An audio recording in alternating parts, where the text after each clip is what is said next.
వచ్చినందుకు. శ్రీ నిరంజన్ రెడ్డి గారు చెప్పిన కీలకమైన విషయాలను ప్రస్తావించకుండా తెలంగాణ ప్రజలు గమనించాల్సి అదేవిధంగా అప్రమత్తంగా ఉండాల్సిన కొన్ని విషయాలను మాత్రం ప్రజల దృష్టికి మీడియా ద్వారా తీసుకొచ్చే ప్రయత్నం మేము చేస్తాం. మొట్టమొదట కేసీఆర్ గారి పాలనకు రేవంత్ రెడ్డి గారి పాలనకు మౌలికంగా ఒక ప్రధానమైన తేడా ఉన్నది. కేసీఆర్ గారు గుండెలో శరీరంలో ప్రతి కణంలో కూడా తెలంగాణ ప్రయోజనాలే ఉంటాయి, తెలంగాణ భావితరాల ప్రయోజనాలే ఉంటాయి. రేవంత్ రెడ్డి గారికి ప్రతి కణంలో మెదడులో మస్తిష్కంలో ప్రతి చోట కూడా ఆయనకు తన స్వప్రయోజనాలే ఉన్నాయి, ఆంధ్ర ప్రాంత ప్రయోజనాలే ఉన్నాయి. ఇది మౌలికంగా తెలంగాణ ప్రజలు గమనించాల్సిన అంశం. నిజానికి ఆరాటం అంటే కేసీఆర్ గారు ముఖ్యమంత్రి అయినప్పటి నుంచి మేము ప్రభుత్వంలో ఉన్నాము, అధికారిగా వారిని చూస్తున్నాము.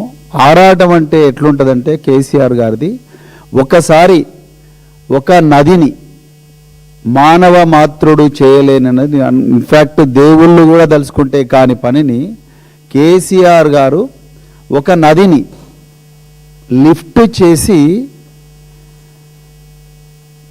గ్రావిటేషన్కు వ్యతిరేకంగా 1,00,00,000 ఎకరాలకు కూడా మళ్లించాలన్న ఒక బృహత్తరమైన ప్రయత్నం. అంటే మనిషి చంద్రుడి దగ్గరికి పోవడం ఊహించడం ఎంత కష్టమో, నదిని లేపి పర్వత ప్రాంతాలకు ఎత్తు ప్రాంతాలకు తీసుకురావడం అంత కష్టం. This is a fact. అంటే మనిషి తనను తాను ఛాలెంజ్ చేసుకొని నదులను లేపి ఎడారి లాంటి ప్రాంతాలకు తీసుకొచ్చి వాటిని సస్యశ్యామలం చేసిన ఒక దార్శనికుడు శాస్త్రవేత్త కేసీఆర్ గారు. అది కాళేశ్వరం కావచ్చు, పాలమూరు రంగారెడ్డి కావచ్చు. మేము అదే పాలమూరులో పుట్టినాం. అదే ఎండాకాలంలో పేద ప్రజలందరూ కూడా గోన బస్తలలో బోళ్ళన్ని పెట్టుకొని ఇళ్లకు తాళం వేసి పేద పిల్లలందరినీ కూడా అన్ని కులాలకు మతాలకు అతీతంగా పిల్లలందరినీ కూడా ముసలోళ్ళ చేతిలో పెట్టి మొత్తం కూడా ఆ ఎర్ర బస్సులలో ఎక్కి మొత్తం కూడా ఆ తేరీ డ్యామ్ దాకా పోయినరు. మేము సర్వీసులో ఉన్నప్పుడు మస్సూరిలో ట్రైనింగ్ అవుతుంటే తేరీలో ఈ పాలమూరు యాస కనిపిస్తుంది అని చెప్పి వాళ్ళ దగ్గరికి పోతే, తెలుగు వాళ్ళ కూలీల దగ్గరికి పోతే, అయ్యా మేము పాలమూరు నుంచి వచ్చిన తెలుగు కూలీలమని చెప్పిన రోజులు మాకు ఇప్పటికి కూడా గుర్తున్నాయి. ఎన్నో కుటుంబాలు ఎండాకాలం వచ్చిందంటే బస్టాండ్ల దగ్గర ఏడుపులు తూడుపులు, అదంతా కూడా రివర్స్ చేసిన ఒక గొప్ప దార్శనికుడు కేసీఆర్ గారు. కానీ ఈరోజు ఏం జరుగుతుంది? రేవంత్ రెడ్డి గారి కాంగ్రెస్ దుర్మార్గ పాలనలో ఈరోజు వాటర్ను ప్రజల కోసం డైవర్ట్ చేయడం లేదు, అటెన్షన్ను డైవర్ట్ చేస్తున్నారు. రేవంత్ రెడ్డి గారు అటెన్షన్ డైవర్షన్లో సిద్ధహస్తులు. మీకు ఎన్ని ఎగ్జాంపుల్స్ కావాలంటే అన్ని ఎగ్జాంపుల్ చెప్తాను. ఇలా పెద్దలు నిరంజన్ రెడ్డి గారు చెప్పారు. ఇలా పాలమూరు రంగారెడ్డి ఎత్తిపోతల పథకం, అదేవిధంగా కాళేశ్వరం లిఫ్ట్ ఇరిగేషన్ స్కీమ్, ఇవన్నీ కూడా మేడిగడ్డలో కూల్చివేత. మేడిగడ్డ కూలిపోలేదు, మేము మొదటి నుంచి చెప్తున్నాం, ఇప్పుడు కూడా చెప్తున్నాం తెలంగాణ ప్రజలకు.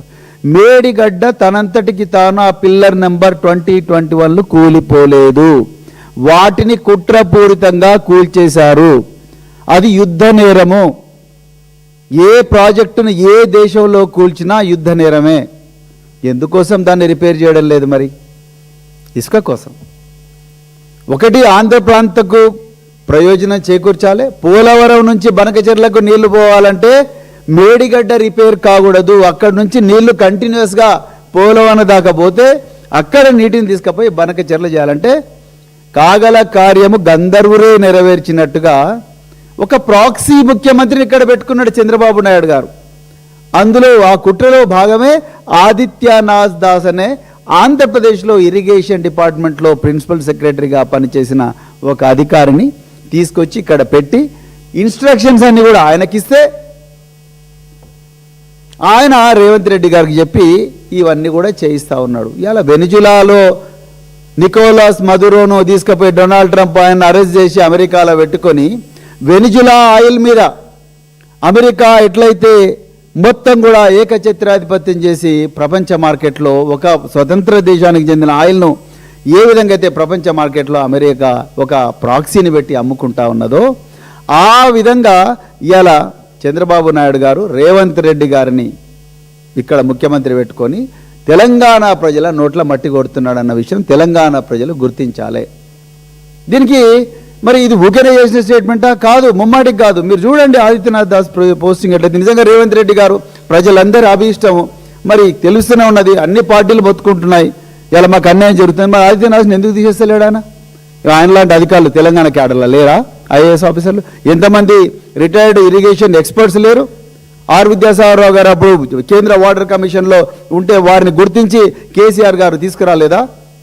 అలాంటి ఎక్స్పర్ట్ ప్రభాకర్ రావు గారు జెన్కోలో ట్రాన్స్కోలో చేయలేదా? There are so many experts in the state of Telangana who have wide experience. Why is it they are not being appointed in Telangana? Why you are bringing people from Andhra Pradesh and posting them here? ఎవరికి వాళ్ళ జీతం వాళ్ళ జీతం ఎవరిస్తున్నారు? తెలంగాణ ప్రజలు ఇస్తున్నారు. మేడిగడ్డ ఎందుకు repair చేయడం లేదు మీరు? ఇసుక కోసం, ఆంధ్ర ప్రాంతానికి లబ్ధి చేకూర్చడం కోసం. మీ దుర్మార్గాలు ఎక్కడి దాకా పోయినాయంటే 24 కోట్ల రూపాయలతోని మానేరు రివర్ మీద చెక్ డ్యామ్ కడితే ఇసుక కోసం డైనమైట్లు పెట్టి పేల్చేసిన దుర్మార్గులు మీరు. తెలంగాణ పొట్ట మీద కత్తులతో తెలంగాణ పొట్టను కొట్టిన దుర్మార్గులు మీరు. ఎవరన్నా కట్టిన ప్రాజెక్టులను 24 కోట్లతో కట్టిన తెలంగాణ సంపదను ఇసుక దందా కోసం డైనమైట్లు పెట్టి పేలుస్తారా? ఇదా మీరు చేసేది?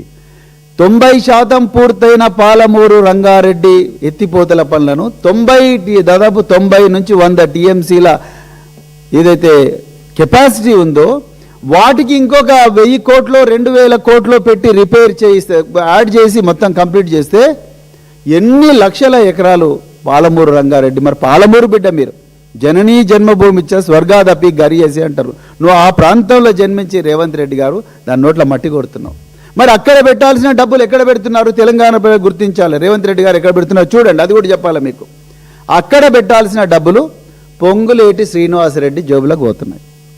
అక్కడ పెట్టాల్సిన డబ్బులు అంటే 1000 నుంచి 1500 కోట్లు పెడితే తెలంగాణ, ముఖ్యంగా దక్షిణ తెలంగాణ శస్యశ్యామలమయ్యే పాలమూరు రంగారెడ్డికి పెట్టాల్సిన డబ్బులు ఎక్కడ పెడుతున్నారు రేవంత్ రెడ్డి గారు చూడండి.